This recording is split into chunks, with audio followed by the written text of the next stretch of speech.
सुदीप बंदोपाध्याय और उनकी विधायक पत्नी, वो भी उन्होंने भी अपना रास्ता जो है ममता दीदी से अलग कर लिया है। लोग जानते हैं कि बीजेपी की कार्यप्रणाली क्या है। वो जब से आई है तब से मोरालिटी कहते हैं ना, वो खत्म हो चुकी है राजनीति में। बीजेपी क्या बोलेगी? महंगाई पर ये बोलती नहीं, बेरोजगारी पर बोलती नहीं, जो पेपर लीक हो रहे हैं उनके बारे में बोलती नहीं, सोना मत खरीदो। किनको कहते हैं आप? वो 80 करोड़ लोगों को जिनको कि 5 किलो अनाज देते हैं आप? लोकतंत्र के चारों स्तंभ खत्म हो चुके हैं। देश के साथ ये गद्दारी है। ये क्या गद्दारी कर रहे हैं ये लोग? ये लोग तो अपने आप को अपनी चमड़ी बचाने के लिए जा रहे हैं। जाने दीजिए ना, अच्छा है। ये सारे लोग जो है आरोप लगा रहे हैं कि अभिषेक बनर्जी का रवैया जो है वो बिल्कुल तानाशाहीपूर्ण था। अभिषेक बनर्जी नहीं है मुद्दा है लोभ, लालच, प्रलोभन। उसके साथ में ईडी सीबीआई। जिन वामपंथियों को हटा करके ममता बनर्जी सत्ता में आई थी, क्या अब भारतीय जनता पार्टी के खिलाफ उस लेफ्ट पार्टी का भी सहयोग तृणमूल कांग्रेस भविष्य में ले सकती है? क्योंकि इंडिया गठबंधन में लेफ्ट भी शामिल है और टीएमसी भी शामिल है। देखते हुए देश को बचाने के लिए तो सभी लोग एकत्रित हो सकते हैं। इस पे क्या खराबी है?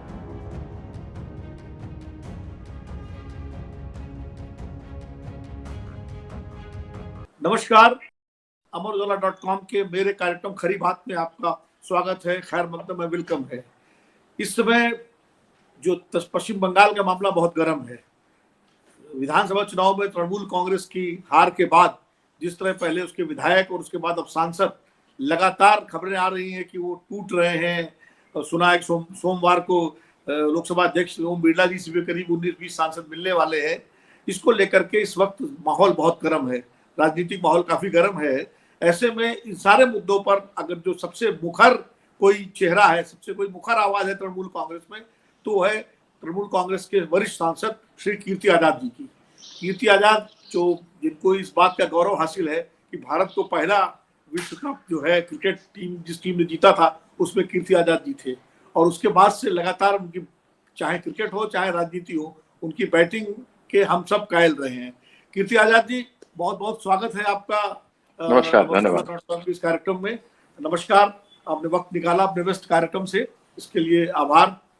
कीर्ति जी, इस वक्त जो है जिस तरह का माहौल है, और ऐसे में एक एक करके लगातार अभी खबर आई कि सुदीप बंदोपाध्याय और उनकी विधायक पत्नी, वो भी उन्होंने भी अपना रास्ता जो है ममता दीदी से अलग कर लिया है। और चूंकि आप पिछले दिनों से लगातार तृणमूल कांग्रेस की एक मुखर आवाज बने हुए हैं, तो आपका क्या रिएक्शन? सबसे पहला रिएक्शन सुदीप बंदोपाध्याय जैसे वरिष्ठ नेता के उधर जाने की जो खबर आ रही है। क्या कह सकता हूँ, बुरे वक्त में ये साथ रहे थे। कभी जब दीदी ने शुरू की थी पार्टी तब ये साथ में थे, और आज न जाने क्या डर है, क्या सता रहा है। शायद संभवतः रोज वैली एक कांड हुआ था, उसके अंदर गए थे या नारदा शारदा में गए थे जी। तो यह बहुत अच्छी तरीके से लोग जानते हैं कि बीजेपी की कार्यप्रणाली क्या है। वो जब से आई है तब से मोरालिटी कहते हैं ना, वो खत्म हो चुकी है राजनीति में। एक मोरालिटी हुआ करती थी, कुछ सिद्धांत हुआ करते थे, लेकिन वो सब खत्म हो गया है। सत्ता, केवल सत्ता की पिपासा, इसके अलावा और कुछ नहीं। इनको 2/3 चाहिए पार्लियामेंट में, क्योंकि ये डिलिमिटेशन करना चाहते हैं। उत्तर में इनकी सीटें बढ़ेंगी। 2029 में ये देख रहे हैं कि इनकी परिस्थिति बड़ी खराब है। 2024 में 37% वोट आए थे, और ये 400 की सोच रहे थे। सोचा कि जैसे बंगाल को हमने जीत लिया, हराया इन लोगों को। हम हारे नहीं, इन्होंने हराया हमें जबरदस्त। बीजेपी क्या बोलेगी? महंगाई पर ये बोलती नहीं, बेरोजगारी पर बोलती नहीं, जो पेपर लीक हो रहे हैं उनके बारे में बोलती नहीं, सोना मत खरीदो। किनको कहते हैं आप? वो 80 करोड़ लोगों को जिनको कि 5 किलो अनाज देते हैं आप? 1% लोगों के पास देश की 40% संपत्ति है, और 5% लोगों के पास 60%। इनकी जीडीपी है, भारत की जीडीपी कहां है? 1 लाख प्राइमरी स्कूल बंद हो जाते हैं। जिन बच्चों को आपने कहा है कि 2027 में हम देखेंगे, वो 2047 में देखेंगे, वो बच्चे 4-5 साल के आज टूटी फूटी प्राइमरी स्कूलों में पढ़ते हैं, सरकारी स्कूलों में। और स्कूलों में लोग क्या करते हैं? शिक्षक या तो सेंसस पे गए हुए हैं या मिड डे मील बनाते हैं। ये होंगे 25-30 साल के। क्या भविष्य दे रहे हो भैया? अगर ये सब कुछ खत्म हो गया तो बोलोगे क्या? उधर से ट्रंप आदेश करते हैं कि यहां से तेल नहीं खरीदना, वहां से तेल नहीं खरीदना, इतनी तुमको मेहनत मोहलत देता हूं। क्यों? ऐसा क्यों हो रहा है? मैं जानना चाहता हूं। मैं एक स्पष्ट रूप से, कोई व्यक्तिगत लड़ाई थोड़ा ना मोदी जी से या अमित शाह से या बीजेपी से, सिद्धांतों की लड़ाई है। देश के लिए कुछ कर रहे हो तो बताओ ना, किया क्या है? ये सारे ज्वलंत प्रश्न है। मैंने तो बहुत ही कम प्रश्न आपके सामने रखे हैं। इनके वादे थे, वादा तेरा वादा, वादे पे मारा गया बंदा ये सीधा साधा। क्या हुआ उसका? बहुत सारी चीजें हैं। यह अभी केवल तोड़ने में सत्ता बने रहे, सत्ता की पिपासा, लालच, लोभ, प्रलोभन, ईडी, लेकिन कीर्ति जी, सीबीआई, डर, मार, घर में पुलिस। 6-6 लोग एमपी हैं फर्स्ट टाइमर जिनके घर पुलिस चली गई, पुलिस रही बाहर, बीजेपी के लोग गए, सीआईडी साफ सुथरे कपड़ों में अंदर गई, मारा। एक एमपी के तो मां मर गई थी, उनकी मासी जो साथ, उनका बाल पकड़ करके दीवारों पे मारा, बच्चों को मारा गया। दिखाता है कोई क्या? 2021 में बड़े दिखाए थे, बंगाल में ये हुआ, बंगाल में वो हुआ। ये तो खतरनाक हो रहा है साहब। 25 लोग मर गए, 7 कस्टडी में मरे, लेकिन एफआईआर नहीं की गई तो कुछ कहने वाला नहीं, क्योंकि आज कोई दिखाने वाला नहीं। लोकतंत्र के चारों स्तंभ खत्म हो चुके हैं। देश के साथ ये गद्दारी है। ये क्या गद्दारी कर रहे हैं ये लोग? ये लोग तो अपने आप को, अपनी अपनी चमड़ी बचाने के लिए जा रहे हैं। जाने दीजिए ना, अच्छा है। तृणमूल ममता बनर्जी है, संघर्ष से खड़ी है, और आप जानते हैं, आप बड़ी पुरानी राजनीति करते हैं, मैं तो आपको प्रणाम करूंगा। आप बड़े पुराने और इसमें रहे हैं। ये कोई नहीं जीतते, मैं भी गया, मुझे लेकिन मुझे जिता दिया 2024 में।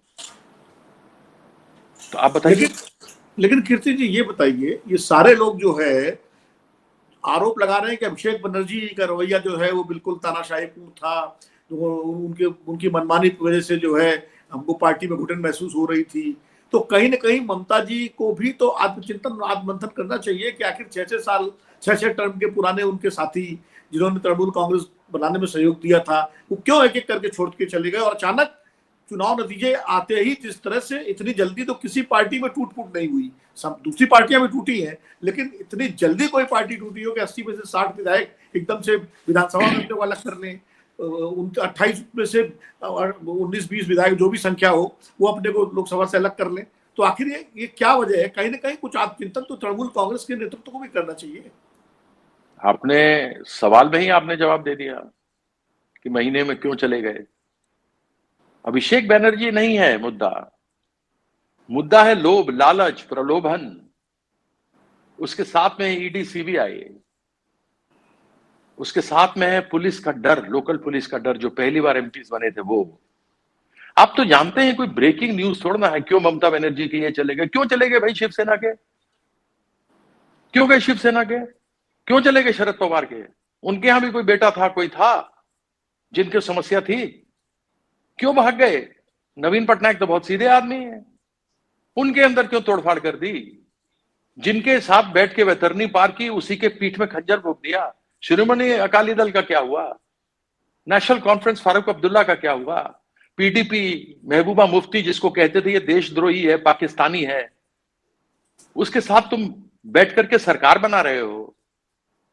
क्या करते हो? चाल चरित्र और चेहरा, ये चेहरा है तुम्हारा, आईना तो देखो। आज तो एक बहाना है, पहले आप लोग कहानी लेकर के आया करते थे। जब कभी कहीं मीटिंग हुई, कुछ हो रही, क्या अंदर की कहानी लाते थे, उसको ब्रेकिंग न्यूज करते थे। अब क्या है? तृणमूल कांग्रेस जब उसके ज्यादातर विधायक और सांसद उससे अलग होने के लिए तैयार बैठे हुए हैं, ऐसे में एक बात चल रही है कि कांग्रेस और तृणमूल कांग्रेस को आपस में विलय कर लेना चाहिए। आपकी क्या राय है इस पर? मेरी राय नहीं है। राय यह है कि हमारा विलय नहीं होगा, हम लोग साथ में लड़ेंगे, इंडिया ब्लॉक के रूप में लड़ेंगे। क्षेत्रीय पार्टी अपनी अपनी क्षेत्रों में मजबूत हैं, और अगर कांग्रेस वहां हमारे साथ में है तो कांग्रेस को जो कुछ सीटें चाहिए होंगी, जो भी आपस में तालमेल होगा, तालमेल किया जाएगा और उस मुताबिक किया जाएगा, लेकिन विलय की कोई बात है ही नहीं। आगे आगे तृणमूल कांग्रेस का क्या भविष्य नजर आता है आपको? पश्चिम बंगाल की राजनीति में ममता बनर्जी क्या दोबारा कोई अपना जो खोई हुई जमीन है उसको वापस पा पाएंगी? देखिए, आप लोग तो पत्रकार लोग हैं, विश्लेषण तो करते ही हैं।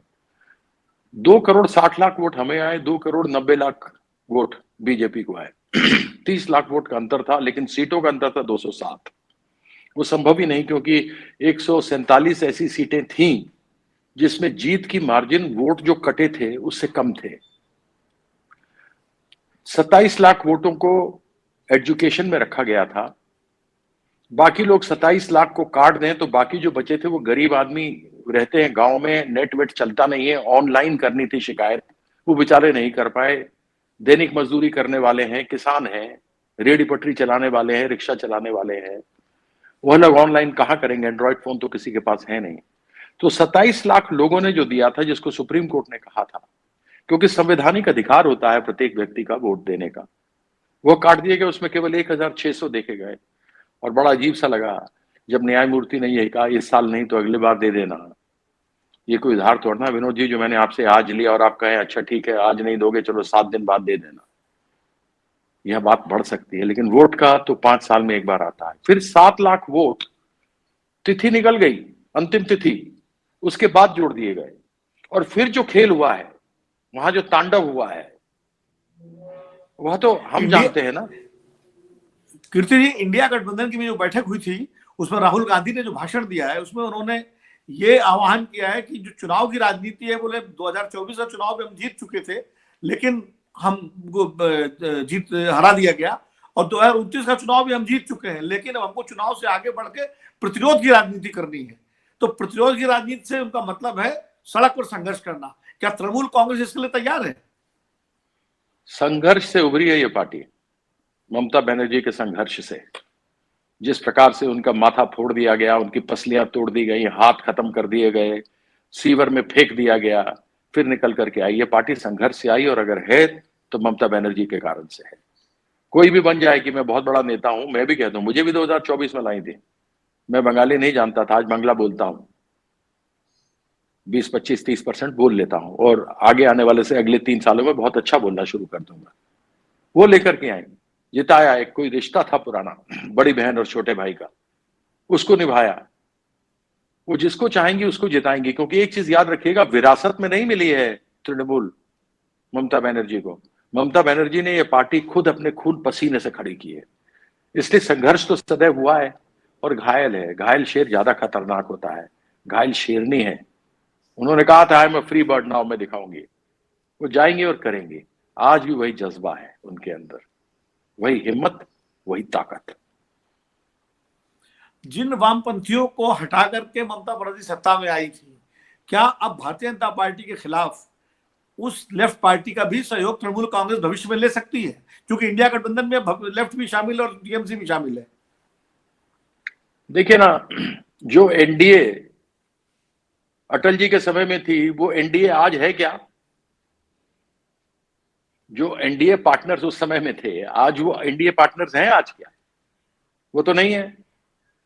तो समय देखते हुए देश को बचाने के लिए तो सभी लोग एकत्रित हो सकते हैं, इसमें क्या खराबी है? पहले तो बहुत सारी पार्टियां जिनके विरोध में भाजपा लड़ा करती थी, उनके साथ उसका विलय हुआ, अब उसके खिलाफ में फिर लड़ने लगी। तो जो भाजपा करे सो सही, कोई दूसरा करे तो उस पर प्रश्न उठाओ। क्यों?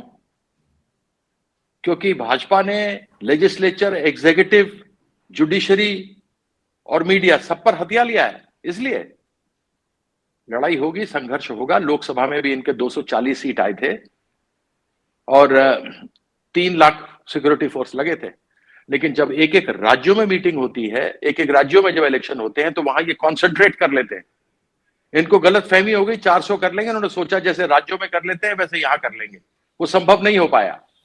वही 2029 में होगा, क्योंकि जिस प्रकार से 2.5 लाख फोर्सेस बंगाल में लगा दिए थे, वैसे किसी राज्य में नहीं लगा पाएंगे। इसीलिए ये चाह रहे हैं कि जल्दी जल्दी 2/3 हो, डिलिमिटेशन के हम आगे बढ़े। इनकी सबसे बड़ा यही है पिपासा। कीर्ति जी, बस चर्चा को कंक्लूड करते हैं कि ममता बनर्जी जिस तरह की जुझारू नेता है, जिस तरह की स्ट्रीट फाइटर है, उन्होंने अपना मुकाम खुद हासिल किया है। भविष्य में एक लंबे समय से राष्ट्रीय राजनीति में उनकी भूमिका को लेकर के कहा जा रहा था कि वो राष्ट्रीय राजनीति की भूमिका में उनको आना चाहिए। क्या ऐसा हो सकता है कि अभिषेक बनर्जी को पश्चिम बंगाल की जिम्मेदारी सौंप करके ममता जी अब पूरी तरह से राष्ट्रीय राजनीति में अपनी भूमिका निभाएं? वो राष्ट्रीय राजनीति भी निभा सकती हैं और प्रदेश भी। इस समय जो परिस्थिति है वो जानती है कि उनके अलावा और कोई दूसरा कुछ कोई कर नहीं सकता, इसलिए वो वहां रहेंगी, बंगाल को भी करेंगी और राष्ट्रीय राजनीति में भी पूरी तरीके से रहेंगी। पहले मुख्यमंत्री थे, इस कारण से राष्ट्रीय राजनीति में उतना वक्त नहीं दे पाती थी, लेकिन अब वो समय पूरा देगी। कीर्ति जी, आप हमसे जुड़े, आपने इतने व्यस्त समय निकाला। हम उम्मीद करते हैं कि तृणमूल कांग्रेस का जो मौजूदा राजनीतिक संकट है जल्दी ही इसका कोई समाधान निकलेगा। ये थे तृणमूल सांसद कीर्ति आजाद, जिनसे हम बात कर रहे थे तृणमूल कांग्रेस के मौजूदा राजनीतिक संकट पर। अगले हफ्ते अगले कार्यक्रम में फिर मिलेंगे किसी नए मेहमान के साथ। तब तक के लिए मुझे विनोद अग्निहोत्री को इजाजत दीजिए। नमस्कार। अगर आप ये वीडियो YouTube पर देख रहे हैं तो हमारे चैनल को सब्सक्राइब कर बेल आइकन दबाएं और Facebook पर देख रहे हैं तो हमारे पेज को लाइक करें।